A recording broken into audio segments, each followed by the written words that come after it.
Bien, Madame la Ministre, chère Sophie, Mesdames et Messieurs, je suis évidemment très heureux d'être devant vous aujourd'hui pour parler de ce thème qui nous tient tant à cœur, puisqu'il est à la croisée de deux sujets extrêmement importants aujourd'hui. L'école inclusive, d'abord, bien sûr, cette école inclusive dont nous avons besoin pour réussir pleinement non seulement la réussite scolaire des enfants concernés, mais de façon générale, la réussite de notre système scolaire, puisque nous savons que réussir l'école inclusive signifie tout simplement la démonstration que notre système sait personnaliser tous les parcours de tous les élèves. Ce thème de l'école inclusive est très central désormais à l'éducation nationale, et si on en voulait une preuve un peu anecdotique, c'est peut-être qu'aujourd'hui on est 3 fois ensemble avec Sophie Cluzel dans 3 moments complètement différents, mais sur lesquels évidemment ce qui nous rassemble est de faire avancer l'école inclusive, notamment pour la prochaine rentrée, puisque nous avons entamé une forme de réorganisation dont je parlerai ultérieurement, parce qu'elle a évidemment un rapport avec ce qui nous occupe aujourd'hui. L'école inclusive, d'une part, la révolution de l'intelligence artificielle, d'autre part, puisque, nous le savons, c'est une des révolutions les plus importantes de notre temps. On parle souvent de révolution numérique au singulier. J'ai l'habitude d'en parler au pluriel, puisque nous pouvons considérer que nous avons plusieurs révolutions numériques à la fois en ce moment même, et qui ont commencé déjà depuis plusieurs années. Pour n'en citer que quelques-unes, la révolution Internet, chacun la connaît, la révolution des réseaux sociaux, c'est une révolution en soi, la révolution 3D, c'est une révolution majeure, la révolution robotique, n'en parlons pas, la révolution blockchain, la révolution big data, et puis la révolution de l'intelligence artificielle, qui évidemment est en intersection avec pratiquement toutes les révolutions que je viens de nommer, mais qui va évidemment modifier nos manières de faire, nos manières de réfléchir, nos manières de vivre en société, pour le meilleur et pour le pire, nous le savons tous, et c'est évidemment afin d'éviter le pire et d'aller vers le meilleur que nous voulons agir. Le meilleur, c'est notamment utiliser l'intelligence artificielle pour cette école inclusive, et donc croiser les deux est évidemment une excellente initiative, et je salue ce que fait l'association le plus important. Bravo pour l'action accomplie, parce que c'est des associations comme la vôtre, des personnes comme vous, qui sont des avant-gardes pour l'éducation nationale, et nous permettent justement non seulement de réfléchir, comme vous allez le faire aujourd'hui, mais d'agir à la lumière de ces réflexions. Comme l'a dit Sophie Cluzel, votre expertise s'appuie sur 250 experts et professionnels. Et le hashtag le plus important est aujourd'hui un hashtag parmi les plus importants. Et c'est il faut que tous les enfants puissent suivre une scolarité la plus normale possible, et aujourd'hui, c'est, je crois, ce que vos travaux vont permettre de faire avancer. Vous le savez, le ministère est pleinement engagé pour faire de l'intelligence artificielle un levier de progrès pédagogique essentiel. Et je le dis devant plusieurs responsables importants de l'éducation nationale. Je vois la rectrice Florence Robine pour l'Académie de Nancy, il y a des inspecteurs généraux, il y a évidemment le directeur de l'éducation nationale pour Paris. Nous avons aujourd'hui une mobilisation de l'éducation nationale sur ces enjeux qui sont des enjeux du numérique. Et pour cela, nous devons avoir des principes clairs. Ces principes, j'ai voulu les exposer cet été à l'université numérique de Ludovia.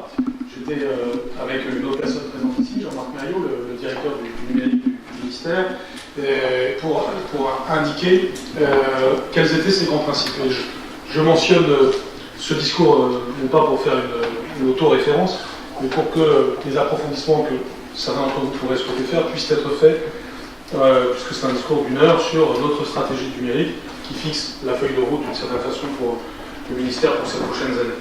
Avec 2 mots-clés que l'on va retrouver forcément sur un thème comme celui d'aujourd'hui, la protection et l'ambition. La protection est le premier à indiquer, parce que la protection est la condition de l'ambition. Nous devons avoir vis-à-vis des technologies numériques une approche de protection vis-à-vis de toute une série de phénomènes. Le premier, c'est la protection des données, et ça vaut particulièrement en matière d'école inclusive. On a des sujets de santé qui sont confidentiels, et une série d'éléments. Nous savons très bien que l'agrégation de ces données peut être extrêmement utile, c'est la logique big data, et peut nous faire progresser, c'est à la base même de l'intelligence artificielle. Nous savons aussi que la transmission de ces données peut être une violation des droits de l'homme très forte, et nous devons nous en prémunir. C'est un exemple parmi d'autres, mais il y a évidemment d'autres éléments de protection, à commencer par la nécessité d'une éducation aux médias réussie. Les enfants ayant un handicap peuvent être parmi les plus vulnérables aux différentes visées de certains acteurs du numérique. Nous devons être très attentifs. L'addiction aux écrans peut aussi être un problème. La fréquentation de sites inappropriés pour l'enfance et l'adolescence peut être un problème. Tous ces enjeux sont des enjeux de protection, et la protection permet de créer le cadre de confiance qui, à son tour, permet l'ambition. C'est ce cadre de confiance qui m'est cher. Vous savez que le mot-clé pour l'éducation nationale que nous avons souhaité, c'est le terme d'école de la confiance, et ça vaut pour ce sujet comme pour les autres. Il faut créer un cadre de confiance. Il faut que tous les acteurs puissent se dire que l'on va en confiance vers ce monde numérique au sein de l'éducation nationale, parce qu'il est porteur de progrès et pas de régression. Et c'est donc sur les bases de cette confiance qu'existe une ambition. Et cette ambition, elle est très forte, puisque le traitement des données peut nous donner une connaissance fine et prédictive, non seulement à une échelle globale, mais aussi à l'échelle de chaque élève. Et c'est la possibilité de rendre véritablement effective, et à l'échelle de toute l'éducation nationale, la personnalisation des pédagogies, que nous pouvons évidemment investir l'intelligence artificielle. De ce point de vue-là, nous pouvons vraiment mettre l'intelligence artificielle au service de l'école inclusive. Le tableau de l'école inclusive aujourd'hui est important. Comme je vous le disais tout à l'heure, nous avons, avec Sophie Cluzel, beaucoup travaillé depuis que nous sommes arrivés sur les progrès indispensables. Nous avons en particulier mené une concertation du mois d'octobre au mois de février pour, avec les associations représentatives, avec l'ensemble des acteurs, définir les enjeux de la rentrée 2019 pour faire véritablement un saut qualitatif. Nous savons que nous devons passer d'une approche quantitative à une approche qualitative, et que cette approche qualitative, elle est d'abord et avant tout un enjeu d'approche humaine. D'où le fait que j'ai pu parler d'un grand service public de l'école inclusive, autrement dit d'une intégration du sujet de l'école inclusive au cœur même du fonctionnement de l'éducation nationale. Ça signifie, et je dis ça sous le contrôle d'une rectrice, que chaque rectorat de France se réorganise pour véritablement considérer l'école inclusive comme un élément faisant partie du cœur de son activité, par exemple la gestion des ressources humaines des personnels accompagnants. Ça veut dire que nous nous réorganisons aussi pour que la formation continue des personnels soit effective, en amont des rentrées. Ça veut dire que nous nous réorganisons pour que la rencontre parents, accompagnants, équipe éducative se passe elle aussi en amont de la rentrée. Ça signifie aussi que nous aurons désormais ce que nous appelons les PIAL, des pôles inclusifs, qui depuis chaque établissement nous permettent de gérer qualitativement, humainement, au plus près du terrain, les besoins de l'élève, non seulement en accompagnant, mais pour toutes sortes de modalités. Cela concernera 2000 collèges à la rentrée, et c'est évidemment un progrès essentiel en matière d'organisation de notre système, mais aussi d'évolution, je dirais, mentale, psychologique de notre système. Et dans ce cadre-là, bien entendu, l'intelligence artificielle a toute sa place, parce qu'elle va être un vecteur non seulement de bonne gestion au plus près du terrain des besoins des élèves, mais aussi un vecteur d'élévation du niveau général, et donc de progrès pour les élèves à besoins particuliers. Parce que nous avons plusieurs progrès concomitants, et il est important, après avoir parlé de certains risques, de parler des opportunités.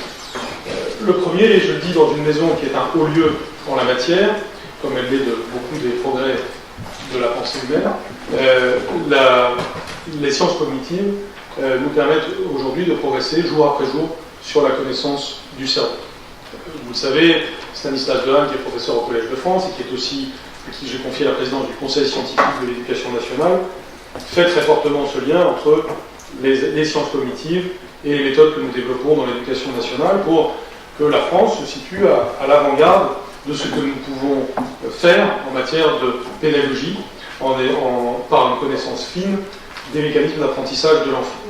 Dans une vision qui est tout sauf magique, et je n'ignore pas les caricatures qui sont faites parfois de cette démarche, c'est une vision humble d'ailleurs, comme doit l'être la vision de toute démarche scientifique, c'est-à-dire que nous n'avons jamais prétendu que les sciences cognitives allaient être l'alpha et l'oméga de ce qu'il y avait à faire en matière de pédagogie. En revanche, oui, nous affirmons haut et fort, a fortiori dans une période parfois un peu troublée comme la nôtre, que la science, ça compte pour la pédagogie, et que connaître les avancées des sciences pour faire évoluer nos approches éducatives est une démarche conforme à l'esprit des Lumières, même très liée à l'esprit de la République, auquel nous avons la faiblesse ou la force d'être très attachés. Eh bien, cet esprit des Lumières, il est dans une maison comme celle-ci évidemment très vivant, et il doit nous servir à progresser. Et c'est vrai en regardant les sciences, et c'est vrai en regardant les technologies. L'intelligence artificielle, dans ce contexte, une meilleure connaissance des mécanismes d'apprentissage des enfants et de meilleure capacité à appréhender chaque situation de chaque enfant, doit nous permettre d'avoir une mise en œuvre de pédagogie adaptée aux professeurs et aux élèves. Pour les professeurs, l'intelligence artificielle met à disposition une assistance dans les choix et les pratiques en fonction des types d'erreurs commises par les élèves.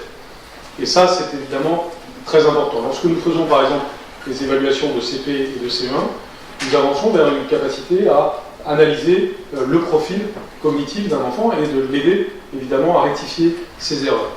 Dans une approche qui va de plus en plus dédramatiser la notion d'erreur. L'erreur est heuristique. J'ai assumé dans une émission de radio jeudi dernier le fait que je faisais des erreurs. Je vais le réassumer devant vous. Et puis, pardonnez-moi de vous dire, mais il vous arrive d'en faire. Et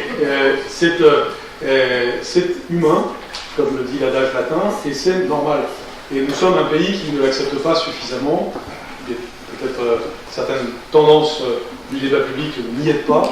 Et nous devons évidemment faire comprendre dès le début des apprentissages d'un enfant que non seulement l'erreur n'est pas blâmable, mais l'erreur est utile et permet d'avancer. Et d'une certaine façon, les mécanismes de l'intelligence artificielle vont être un vecteur pour comprendre cela.